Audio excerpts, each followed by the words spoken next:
Good morning. Today is 2:15 a.m. What a timing. 215 congressmen na pumirma ng impeachment. 2:15 a.m. din natin yung nag-vlog.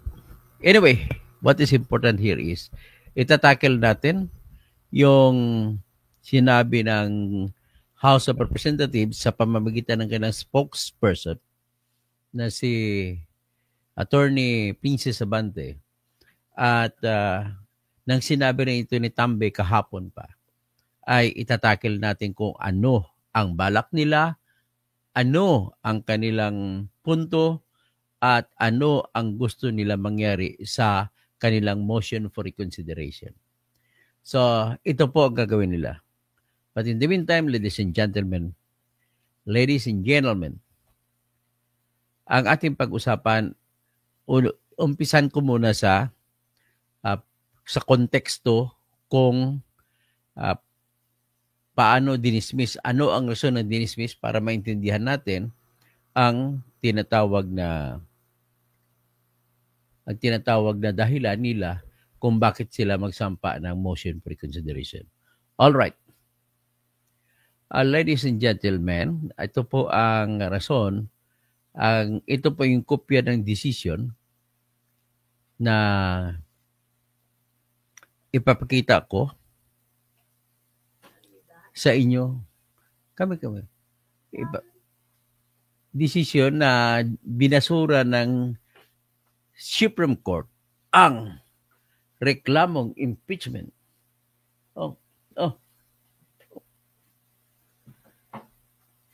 So, ang impeachment po laban kay Sara Duterte.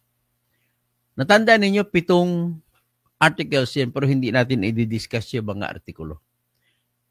Dito lang tayo sa substantive provisions ng authority or jurisdiction. Kasi sinabi pa nga sa decision ng Supreme Court na hindi nila sinasantabi, na hindi na sinasabi na inaabsulto nila si Sara Duterte sa mga akusasyon. Kasi pwede pang isampa ang akusasyon sa February 6, 2026. Kasi ang decision nila ay sinabi nila na na-dismiss ang 3 reklamo na nauna na sinampa noong December 2, December 4, December 19, 2024. At kinonsidera ito ng Supreme Court na na-dismiss sapagkat ito ay hindi binigyan ng aksyon. Ito ay instead binigyan ng aksyon ay maliciously kanila pong inarchive o inilagay sa aparador. So because of that, wala nang gamit, wala nang silbi. At kung wala nang silbi, ang tawag nila dan non-viable.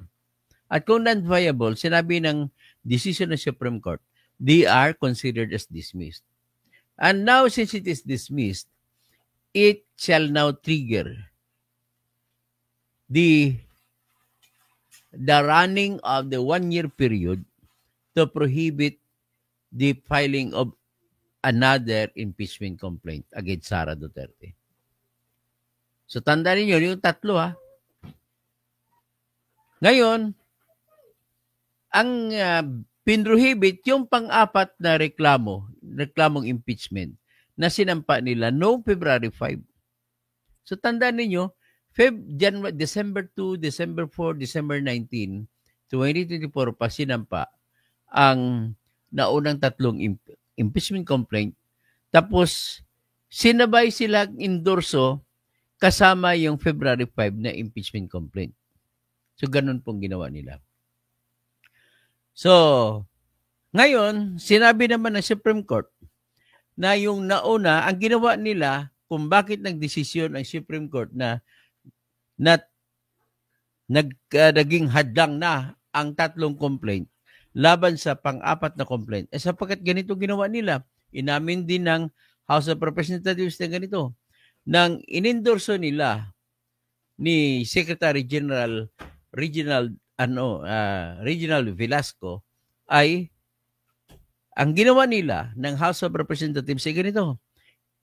Una muna, tinawag ni Majority Leader Manix Dalipi ang February 5 na reklamo at sinabi niya na ito po ay napirmahan na ng more than one-third na congressmen. At kung napirmahan na more than one-third, nag-motion siya ngayon na ito ay i-endorso na sa Senado. At inaprubahan yun. Okay? Nung inaprubahan, ang pagkatapos na maaprubahan yun, nag-motion na naman sila ulit na yung tatlong naunang sinampa reklamo ay ipasa sa archive. Ganun lang. Inaprubahan din kagad. So, ganun ang ginawa nila.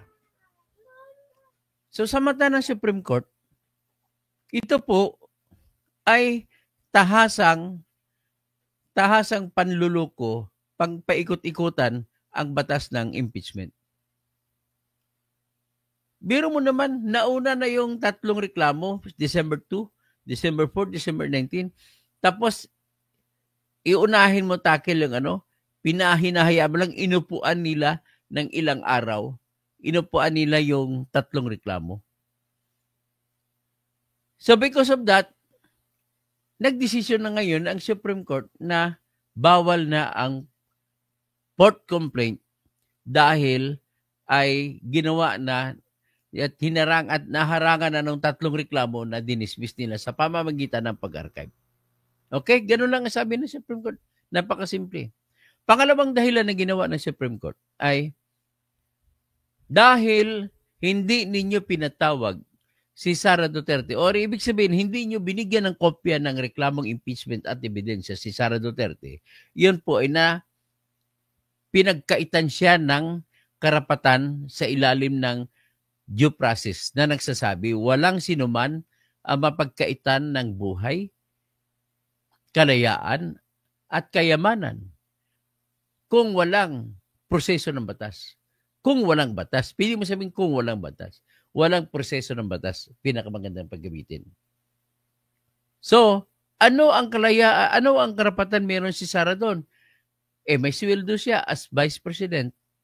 May sweldo siya as Vice President, meron na siyang kayamanan doon. So, hindi pwede tanggalin ang sweldo sa kanya just for a fact na hindi siya binigyan ng tinatawag na pagkakataon na idepensa sa sarili.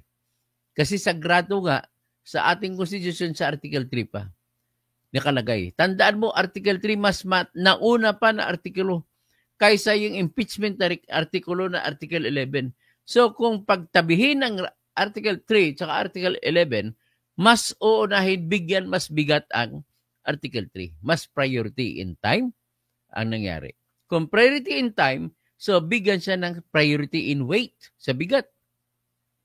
So, dapat, kung mag-impeach ka sa tao, although nakalagay yan sa Article 3, kailangan din i-observe ng House of Representatives ang karapatan, lahat ng karapatan ni Sara Duterte sa ilalim ng konstitusyon sa pag-i-impeach. So in other words, hindi lang yung karapatan ni Sara Duterte sa Article 11 ang tinitingnan.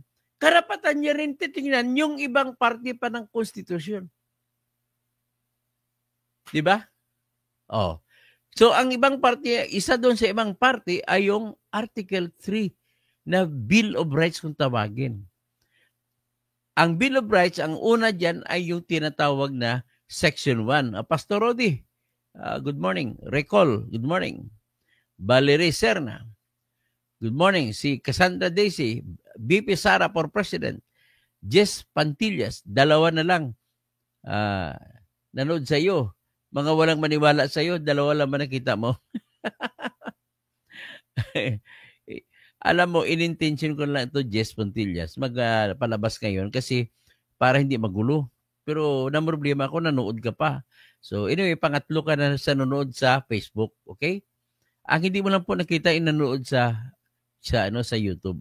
So anyway, ganun ang nangyari. So hindi nila binigyan ng pagkakataon na sumagot si Sara Duterte sa ebidensya at sa akusasyon na laban sa kanya. At dahil doon, diniklara din ng Supreme Court na null and void. Okay? So, diniklara na null and void. So, ngayon, kung null and void, hindi na siya pwedeng gamitin yung impeachment complaint na number 4. Iyon ang lumabag sa due process right ni Sara. So, ngayon, dahil ganoon ang nangyari, in-announce ng Supreme Court, ang gagawin ngayon, nag-anunsyo kahapon ang House of Representatives na sa pamamagitan ni Speaker, spokesman Princess Abante, na inulit niya lang ang sinabi na ni Speaker, tambaluslos. Ang nakita ko rito, kinakabahan ako, gagamitin natin itambaluslos ang kanyang lakas. Tatakutin niya po yung mga Supreme Court Justices na i-impeach niya yung mga Supreme Court Justices na pumirma sa decision. So kasama din sa pumirma ay yung ka-appoint pa lamang nung nakaraang buwan ni BBM na si Supreme Court Justice Raul Villanueva. So tatakutin niya definitely ng impeachment yan. Kung hindi nyo babalik na rin desisyon, papalitan namin sa impeachment yan. Ano kayo? Ganon po ang gagawin ni Tambaluslos. Okay? So, maliban sa worry ko, yan ang pinaka-worry ko kasi kung ako tanungin nyo, luluha lang ng dugo ang lahat ng congressmen kasama si Tambaluslos ay hindi na sila mananalo. Kasi po napakasolid at tama po, napaka-correct ng desisyon ng Supreme Court. So ano ngayon ang i-invoke nila? Sabi nila, i-invoke nila na inosente raw sila sa kanilang ginawa nung pinroseso nila yung impeachment na reklamo laban kay Sara Duterte. Aber nga, analyzein natin. Ano ang inosente nila doon? Ito, sabi nila, ano ba? So, nakakita na ako ng hint. Sinabi po nila ganito. Base po kasi sa dating kaso ng impeachment sa Francisco versus sa House of Representatives, yan po ay nagtutukoy sa impeachment na reklamo laban kay Supreme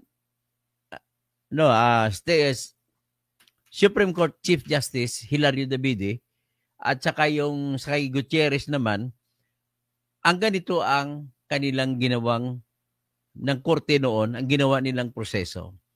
Kapag ang reklamong impeachment ay sinampa, kailangan iproseso sa loob ng 10 session days, hindi lang proseso kundi i-refer kagad sa House of Representatives sa loob ng 10 araw.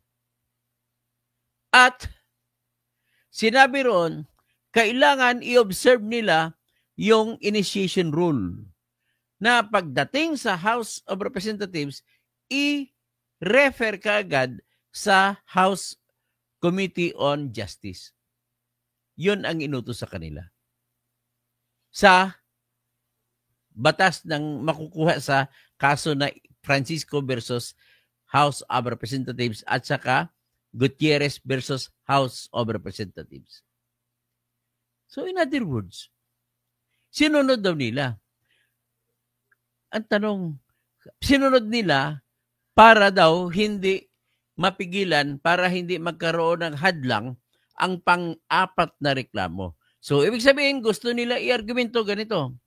Kaya nga po, ginawa namin sa 3 reklamo, I welcome si Kamatis Analysis Unit.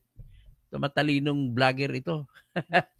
Pinapanood kita lagi. So anyway, ang sinasabi ng gusto sabihin ng House of Representatives, sinadya namin po na yung 3 impeachment complaint na nauna, sinampa noong December 2, December 4, at December 19, ay in-archive lamang namin.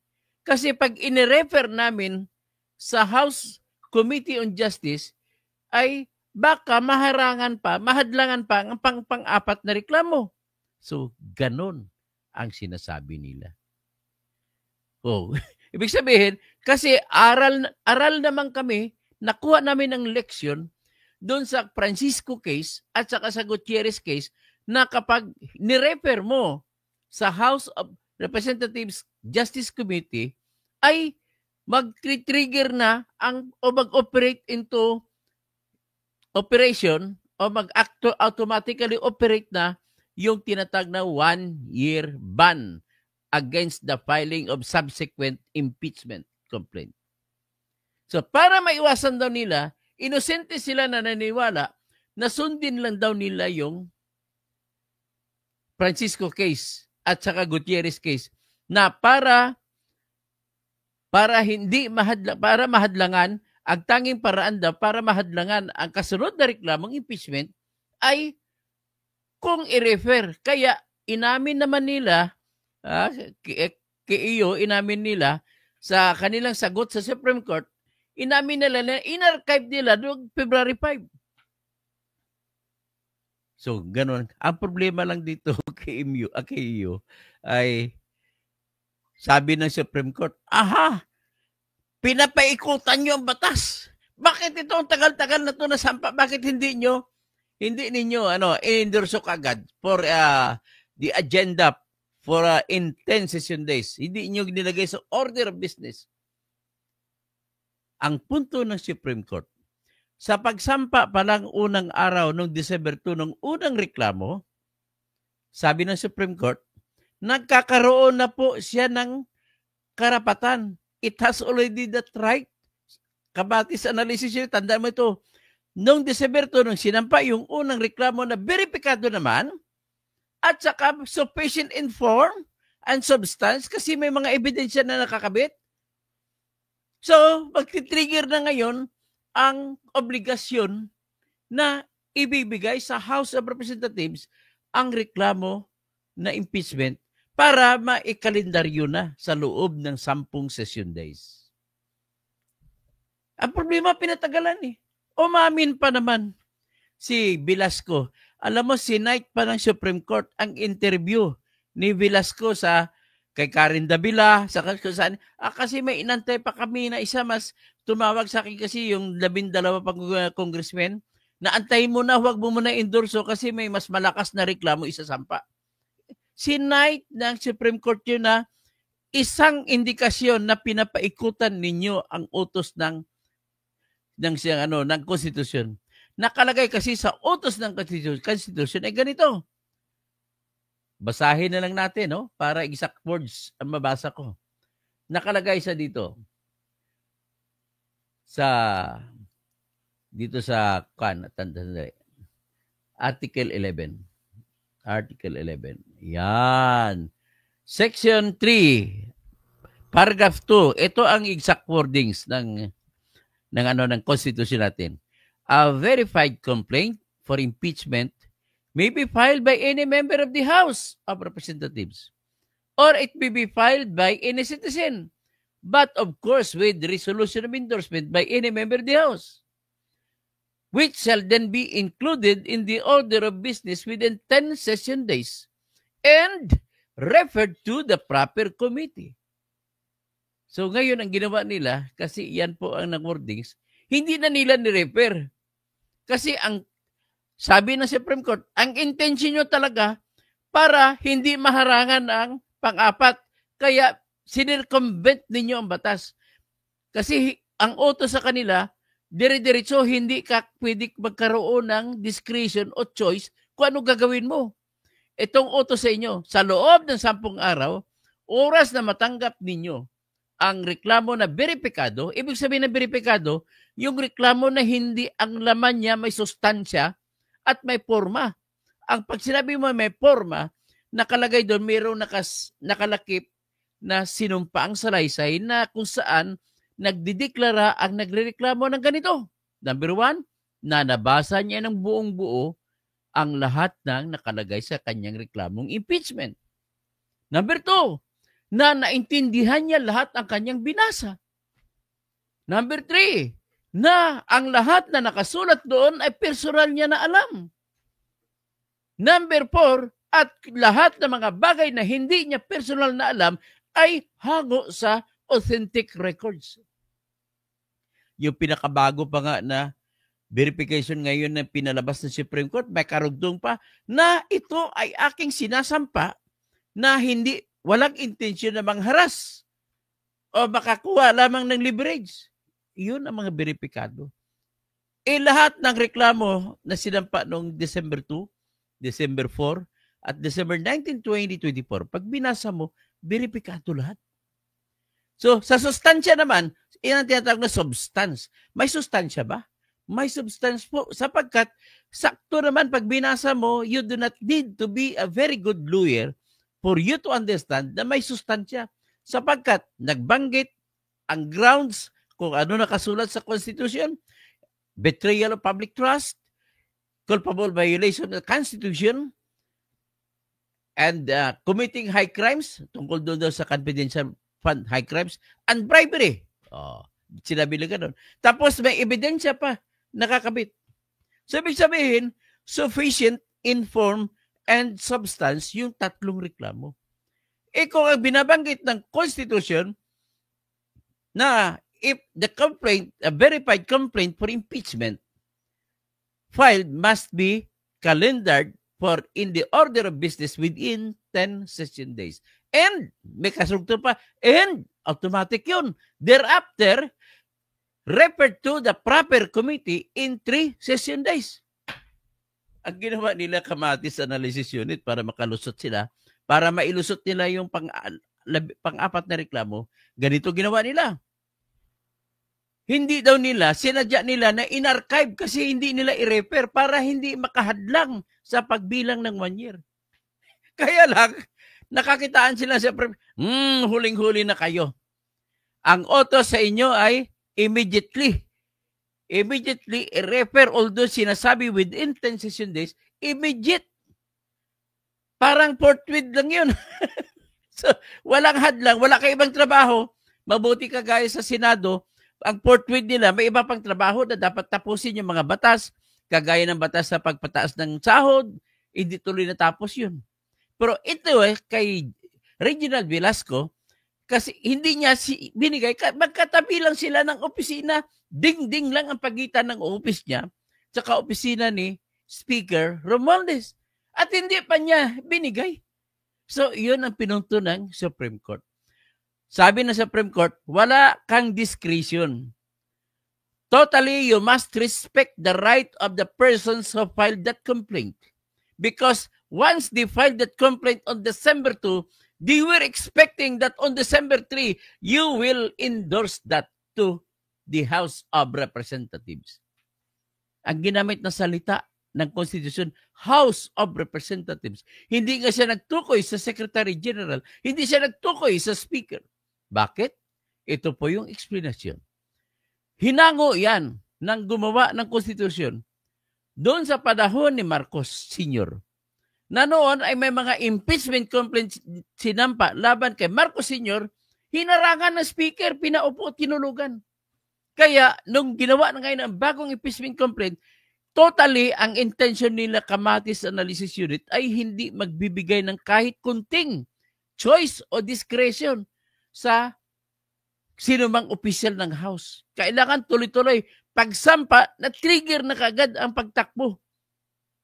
Wala silang choice. Pagtakbo, kahit sa pinakamahaba na yan, 10 araw. Tapos, obligasyon nila, automatic, sundin nila yung 3 days thereafter. Hindi nila ginawa yung 3 days thereafter. Ang ibig lang sabihin, kaya yan po ang i-argumento nila na narinig ko sa sinabi ni Princess Abante. Kung ako tanungin mo, binasa ko po yung concurring opinion ni Justice Paul Hernando. Hindi pwede yan kasi sinadya nyo. Biro mo December 2 tapos February 5 ninyo inendorso. Yan po ang dahilan kung bakit sinasabi ko na yung gagamitin nila, inosente daw sila.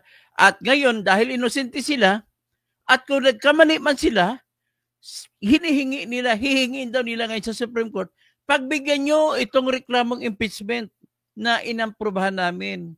Kasi, nung panahon na yun na ginawa namin, wala pa hong batas na nagsasabi na pwede pala makahadlang ang impeachment complaint na hindi ni-refer. Kita mo pa. Ang, tapos nabanggit pa si sino to, si Soto, base doon sa kanyang luminary, legal expert niya, legal luminary, baka ipatuloy ba daw nila ang Senate na hearing sa impeachment. Nahalata ko, inanalyze ko kung sino. Ha? Kung sino yung tinatawag na legal luminary. Yung palang advisor niya, parang si Justice Antonio Carpio. Nagsabi siya na pwede daw ilaban na huwag pansinin ang utos ng Supreme Court.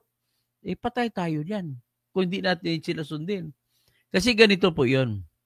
Si Antonio Carpio, tama po, nuclear reactor reacts. So, gusto nila ituloy at hadlangan daw yung hindi nila sundin yung utos na wala silang authority or jurisdiction. Pero pala, bago ko sabihin niya itatakel, wala silang argumento.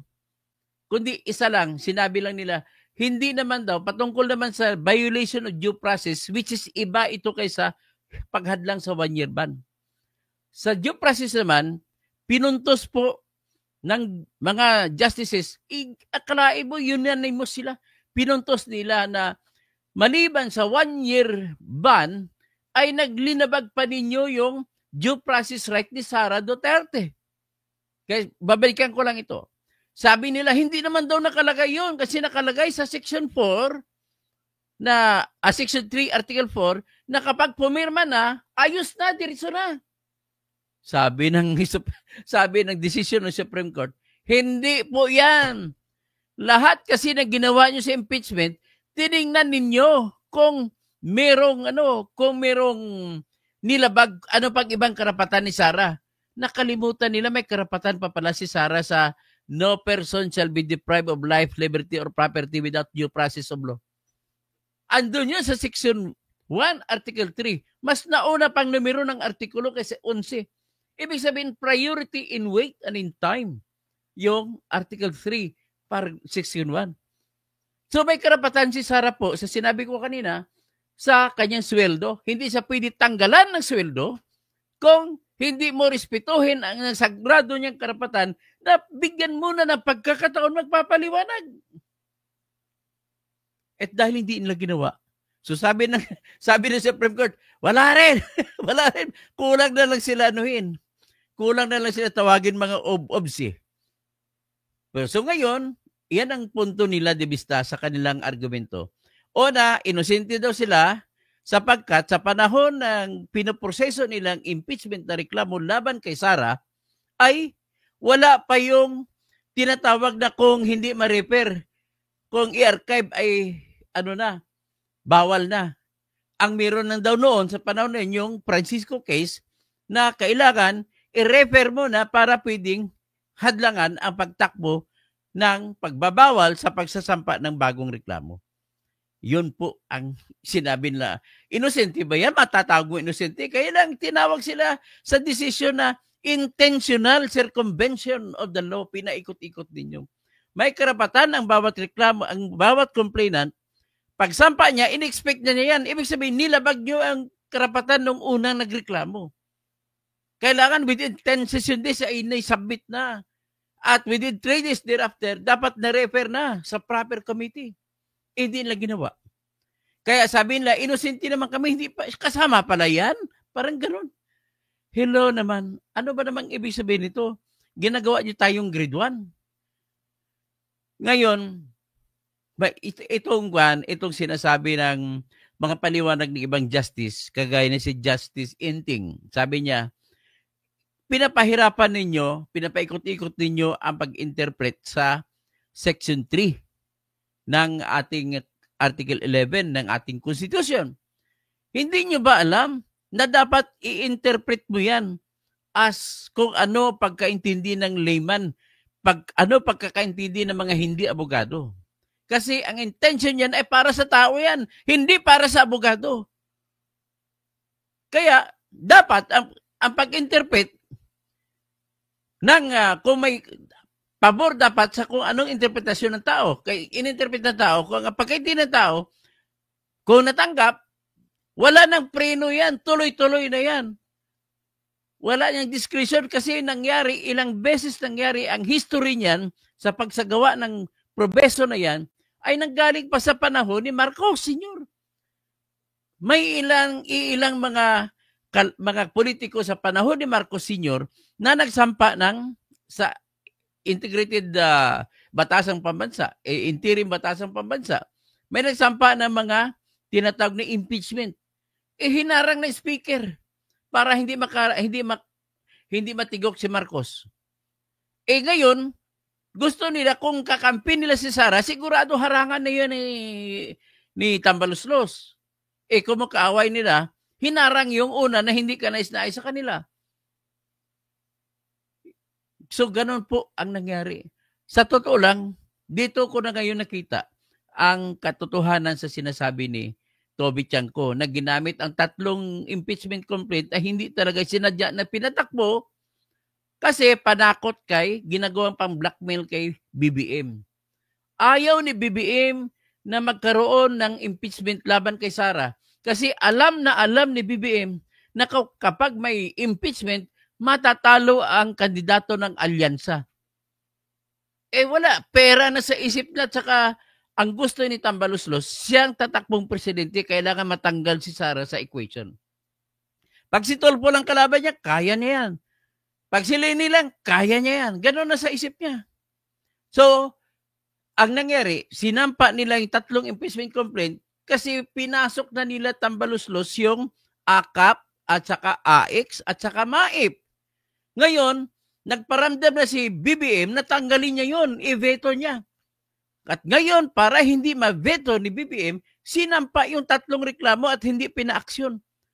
Parang ginawa ng pang-amba-amba lang, parang susuntukin. O sige, suntukin kita kapag tanggalin mong budget namin. Parang ganon.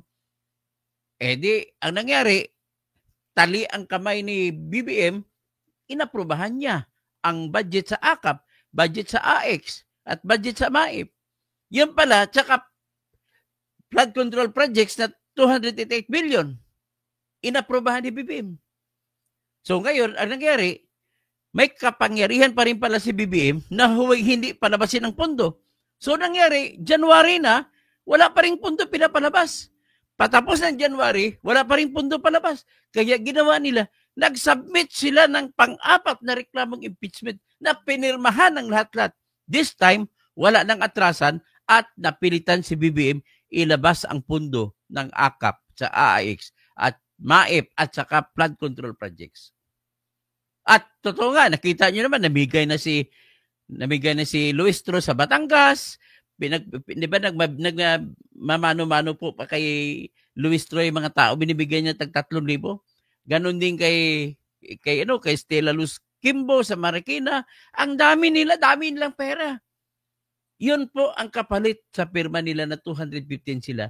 150 million bawat isa. At umamin na po ang iilan sa kanila.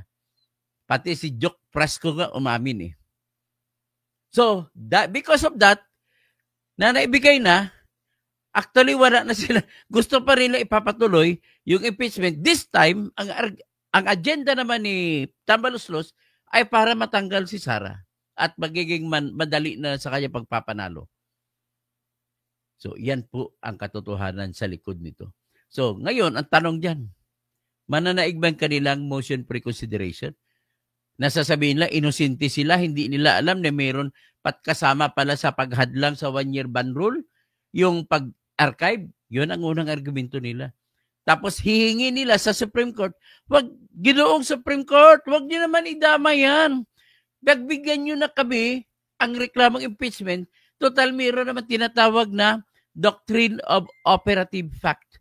Ang Doctrine of Operative Fact ay pwede mong gawin na magiging valid ang isang bagay na ginawa ng isang ahensya basta sa panahon na yun, kahit na bawal, basta inosente sila. Ang problema dito, hindi mo sila makita na inosente. Pinaikot-ikot nila, kaya walang inosente sila. In the same manner, sabi nila, yung sa 1/3 na pirma, ang pagkaintindi doon nila, hindi na kailangan na padalhan ng kopya si Sara at hindi na kailangan bigyan siya ng kopya ng mga ebidensya. Yan ang inisip nila. Kailangan pa pala. Yan ang gusto. Inosente po kami dyan. Hindi mo pwede masabing inosente kayo. Bakit po? Kasi sa batas, ignorance of the law excuses no one. Nandyan yan, Section 1, Article 3. That is a law that compels everybody, every government office, entity, agency, department to obey the due process law that is sacred right of each people, each individual in the Philippines. So kung may right ka, may sweldo ka, kaya nga kung matanggal ka sa trabaho, may karapatan ka magreklamo. Paano ba? Just and valid cause ba? Kasi may karapatan ka sa property. Ang sweldo mo ay property. Si Sarah, ang sweldo niya ay property. So, ganon din ang kanyang dangal na mawawala ay hindi man property, pero that becomes life. Kasi anhin mong buhay kung wala kang dangal. So, right to life naman yan ang involved doon. So, ganon po. Hindi nila pwedeng sabihin na hindi nila alam. So, at least alam nyo na, yun lang ang i-apila nila. So, mag-shout out na lang din ako. Ay, salamat naman. Dumami-dami ang nanood kahit na madaling araw na tayo. Si Cassandra Daisy, paano ng pangarap ni Tambi na magiging president? Si Jess Pontillas, 2 na lang. Sabi niya ito, kahit kontrapartido ka sa akin. Jess, okay lang yan, Jess. At least nasa challenge din ako. Cassandra Daisy, BP Sara for President. Valerie Serna, Recall, good morning, Katoto. Rodi Rabi, Pastor, good morning. Nyok Clary, Actor Reacts. 47 pa lang kayo. Kayo na nasa ano na tayo, nasa 100, 200 plus na tayo po. Rodi Rabi, obey Supreme Court. At saka pa, kung hindi nasundin ng Supreme Court, magaganib sila. Tapos, Mr. Romualdez Tambi, Sir Toto, tapos nuclear reactor reacts, ipa-impeach niya. Ipa-impeach niya sigurado itong lahat ng justice. Pinanakot niya lang yan. Kasi hawak niya na lahat ng congressmen. I-impeach nila lahat ng mga justices na pumirma. Isa-isa lang. Dito naman tayo makakita ng drama. Sabay-sabayin impeachment ng 15 na justice. Sunod si Mr. Romualdez Tambi. Yan, tiradorin yan ng mga iyak, para mag-iyakan lalo. Kamatis, malisisyon na, thank you. Recall, matalino talaga yan, Dr. Toto. Salamat, Dr. Sabi niya, okay, si Mr. Romualdez Tambi, nahuli sila sa scheme nila. Tama po kayo. Sinabi ko na yun, sabi ko kay Velasco, good luck sa Supreme Court. Violet Brown, good evening po, Dr. Kausig. Pwede po ba daw ipa-impeach ang grupo ni Martin Romualdez? Ang mga judges ng Supreme Court, pwede kasi hawak niya ang 1/3 na signet na taga-pirma, hawak niya. Bibigyan niya naman ng tanda. Bantayan na lang natin to, kamatis sa lang decisionate. Bantayan na natin pinamimigay nila. Atakihin natin yung mga pundo na pinamimigay. Kasi diyan ang gagaling ang lahat ng corruption. Tsaka abuso. Si Roy Flores, maraming umiyak ngayon, Katoto. Recall, tama, Dr. Toto. Mr. Romualdez Tambi, okay. Cassandra Daisy, tama, ang 1987 ay para hindi na maulit ang Marcos Senior time. Tapos, Mr. Romualdez Tambi, huli pero di kulong. So, si Carpio pong advisor, malaki tata ang galit ni Carpio. Kanong hindi siya ginawa ni Duterte na Chief Justice. Nuclear reactor reacts, dissent ng dissent kahit retired na. Cassandra Daisy, Constitution na 1987 ay para hindi na maulit ang Marcos dictatorship. Roy Flores, yan ang resulta kapag nagtatanim ka ng kamote at tag-init na, Dr. Toto. Recall, agree, Dr. Toto. Bin Reclamador, Romy Ruiz, the process involved in the consideration of the impeachment complaints have complied with all the requirements of the Constitution, which is the domain and exclusive power of the House of Representatives. This is a clear judicial... hindi, bali po ko dyan, Romy Ruiz. Ang overreach na sinasabi, kapag walang legal issues, walang issue sa batas, overreach yun. Hindi ino-overreach, pero kung may issue sa batas, overreach yun. Ang issue sa batas, Romy Ruiz, let me educate you. Kung abogado man ka, you have to review your constitution. Ang sinasabi lamang na gagawin dito ang lahat po ng kapangyarihan pagdating sa House of Representatives ay nasa House of Representatives kung paano simulan o initiate ang reklamong impeachment. Kaya lang may limitasyon na sinabi rin sa Section 3, Paragraph 1, Article 11 na although binigyan kayo ng karapatan at sa Section 3, Paragraph 8, bigyan din kayo ng kapangyarihan sa pagsasagawa ng Rules of Procedure, pero sa Section 3, Paragraph 2, may biroon kayong obserbahan. May mga tinik, 10 session days obserbahan ninyo na kapag matanggap ng reklamo ay kagad-agad ibigay. Hindi sinunod yan ng mga amo mo, Romy Ruiz. Mga idol mo, hindi na sinunod yan. Kaya pagkatapos matanggap sa order of business, ay magbibilang ng 3 araw, dapat ipasa, i-refer sa proper committee. O ngayon, ang ginawa ng mga bata mo, mga idol mo sa Kongreso, si Romy Ruiz, ay sinadya nila hindi i-refer, in-archive nila. Akala nila makalusot sila.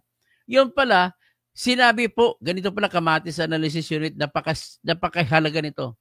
Sinabi ng mga justices, akala nyo ba yung initiation lang ang pwede magtigil? Pwede magharang, maghadlang ng ng bagong impeachment complaint? Hindi po. Nakalimutan niyo ba kapag ang isang reklamo na dismiss ay hadlang na kagad, pwede na maghadlang? Kaya because of the fact na ginawa, nilagay nyo sa archive, ibig sabihin, ni-reject ninyo, dinismiss ninyo. Kaya nung dinismiss ninyo, magsimula ng bilang ng 1 year. Ganun po yan, Romy Ruiz. Kaya, ang sinasabi mo na overreach, ang presumption mo, nagpaluko ka sa mga argumento kasi nila eh. Nakala mo walang kapangyarihan ng Supreme Court. Ang Supreme Court may kapangyarihan pumasok sakali malabag yung mga standards na klaro. Number 1 standards na nilabag nila, 10 session days. Hindi na sinunod. Number 2 na standards nila, yung 3 days, i-refer ka agad. Bakit hindi nila ni-refer sa proper committee? Ang ginawa nila, in-archive nila. Ganun po yun ang number 1 na problem nila. Ang number 3 na problema na ginawa nila Romy Ruiz is this. Gumawa sila ng batas nila sa proseso, ang House of Representatives, na ang pagbibilang daw ng 10 araw na session days ay magsimula sa araw na natanggap ng speaker, hindi yung sa araw na tanggap ang reklamo. Di bali. Kaya walang overreach. Tinanong ng Supreme Court na nasunod niya ba ito? Anong status na 3 reklamo? Kaya walang overreach. Kaya nung nag-decision ng Supreme Court, pinakialaman sila, pinigil sila dahil inabuso na nila ang basic standards na hindi naman mahirap pagbilang ng 10 sa 2, 3, 4, 5, 6, 7, 8, 9, 10. Hindi naman mahirap pagbilang. Dilabag pa nila. Hindi ba sila marunong sa math? Simple math. O tapos may 3 araw kasunod. Mga nilabag nila, Romy, be educated that what Antonio Carpio is saying all along and what the UP law professors are saying are wrong. Binabayaran natin sila. Tapos mga mali-mali ang mga panluloko na ginagawa nila na idea binigay sa tao. Mali po sila. Kaya dapat mag-resign sila dyan sa UP College of Law. Huwag na sila magturo. Okay? At least naintindihan mo na siguro ang overreach o hindi. Ang overreach ay isang term lang yan ng grave abuse of discretion. So, Mr. Romualdez Tambi, yan ang number. Tiyakin Ben Reclamador, iyak. Regent Ford, well said, Attorney Causing, Cassandra Daisy, Supreme Court ay for the Filipino people, hindi para sa Congressman. Tama po kayo. Nuclear Reactor Reacts, may na-archive ba panahon ni Francisco? Wala. Panahon ni Francisco at saka panahon ni Gutierrez, wala pong in-archive. Sa Ben Reclamador, tapos Mr. Romualdez Tambi, bubilo ka pa. Ben Reclamador, tanong ko rin kung nabasa ba ng mga justices ang sagot ng Congress at naintindihan nila, nabasa nila. Tapos ang isa pa lang i-point out ko dito bago ako umalis, nagkiklaim ng mali, ng fake news po si Antonio Carpio no nagsasabi siya na hindi daw tiningnan ang sagot, ang comment ng mga hindi daw pina-comment ang House of Representatives. Mali po kayo. O ito, ipakita ko po yung pruweba na pina-comment at nag-submit na ng comment ang House of Representatives sa petition ni Sara. O, ipakita ko sa inyo ha. Kaya fake news talaga to si Antonio Carpio. Dati tagahanga ako nito, ngayon nawala ng hanga ko eh. Nagpi-fake news pa eh. O, ito yung kaso. Ito yung kaso sa Supreme Court. O, petitions against impeachment of VP Sara. O, ito, palaking ko ha. Anong una nakalagay? Petition for certiorari. Nabasa nyo ba yan? Petition for certiorari ang una nakalagay. Ang kasunod, comment yan ng Office of the Solicitor General para sa House of Representatives. O, yung comment nila, kung gusto nyo, ipakita ko pa. Binuksan ko na. Pero bago ko buksan, ipakita ko sa inyo muna, kasi dalawa ang nagsampa ng petition, pati yung Mindanao lawyers. Ito naman ang Mindanao lawyers. So, pinalungunan ni Israel Itutorion. Ang kinakaso sila pala, petition for certiorari provision din. At ang comment ng House ito, nag-comment sila lahat. Kaya fake news po ang sinabi ni Antonio Carpio na hindi pinasagot ng comment. O, ipakita ko ngayon, basahin natin ang comment nila. Ipakita nyo lang, hindi naman natin basahin kasi masyadong maubos ng oras natin. O, ito yung comment sa petition ni Sara. Kay Israelito Torion ba ito? Comment. O, yung comment. O, yan, comment yan. Ito naman, ang isa, yung comment naman sa petition naman ni Sara. Share screen.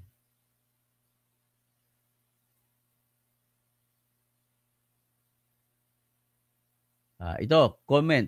Comment. Comment. Solicitor General. Nakita nyo ba? Palaking ko. Respondent House of Representatives of the Philippines with its members and officials impleaded their official capacity through the Office of the Solicitor General. So, yan naka-comment. Kaya fake news po si Antonio Carpio para magsabi na hindi naka-comment. Natatawa na lang ako.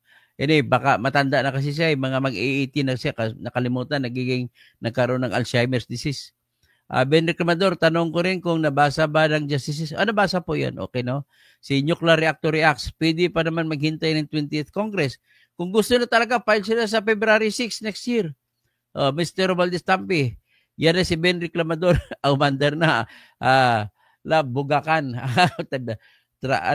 Tiradurin mo, sila Sir Toto. Ben Reclamador, insert Engineer Toto, pinaglaruan lang pala si Mr. Tambi ng mga, yun, nagpapalaro siya eh. Pera-pera kasi po lahat, Ben Reclamador. Ang problema niyan, hindi naman nakaabot sa mga Pilipino na ibulsa. Marami pong hindi nakatanggap ng AKAP tsaka AX. At sabi ni Cassandra Desi, tama, nuclear, na sa February nagsampa ulit sila, tapos incision ulit sila, kaya July nagsimula kung hindi sila magmamagic. Jerry Diaz is there a problem if another complaint will be filed next year? Wala na po. Basta February 6, wala na po problema. Basta isang reklamo lang isampa nila para wala na problema. Ang problema, ginawa nilang panakot, pang blackmail kay BBM eh. So, I believe there's a difference. There's no budget to bribe the senators to convict Sara, while for 2025, there's that budget. Kompleto po ang budget nila. Tapos, Cassandra Desi, next president, dapat taga Mindanao kasi lagi na lang nasa Luzon ang laging presidente. Nuclear Reactor Reacts, Cassandra Desi, impeach nila August 2026, then trial, tapos bago adjournment.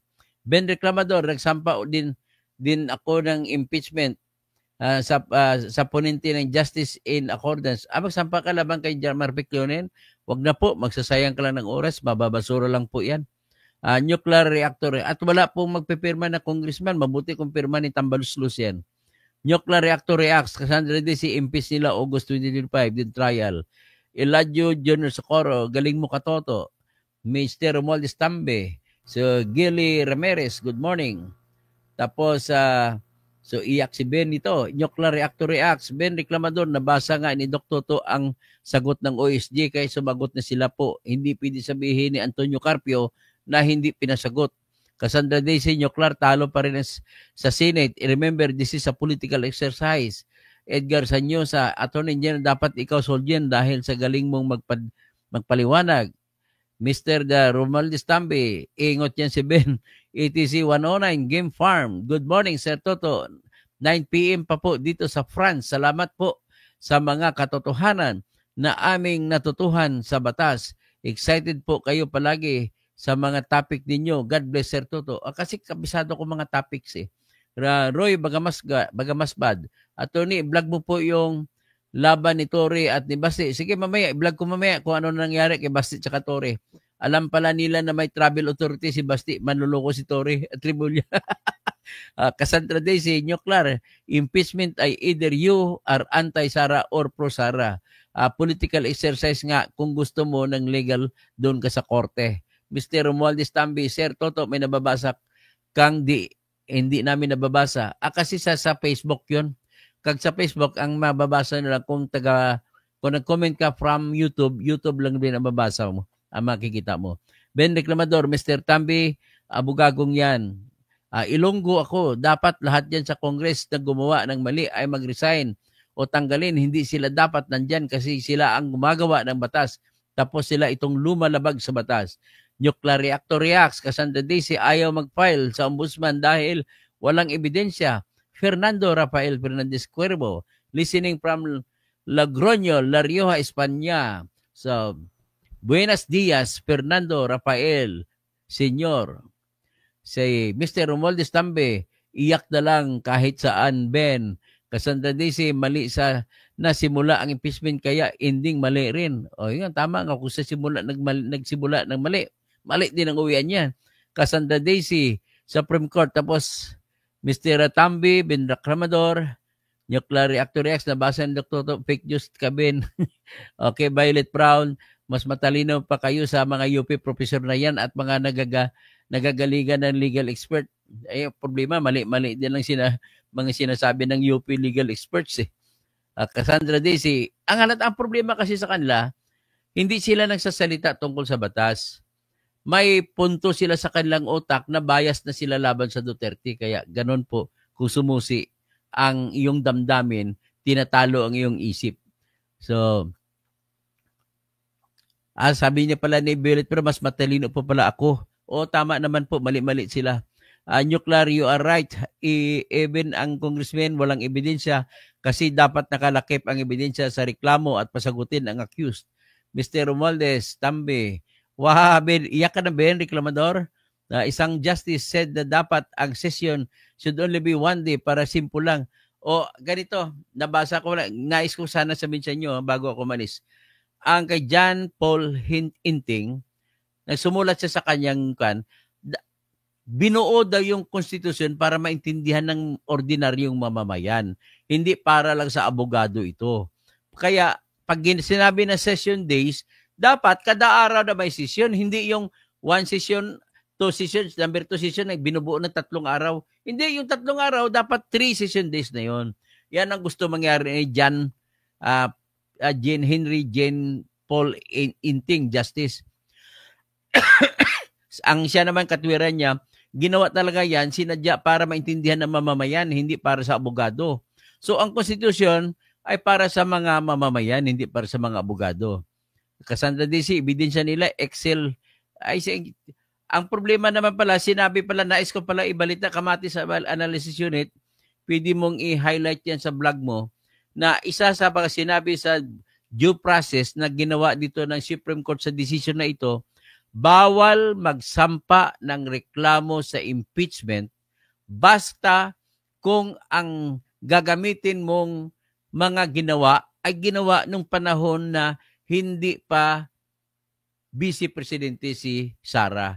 Kaya hindi po pwede yung mga bank accounts ni Trillanes kasi panahon pa ng 2016 yan na mayor pa lang si Sara.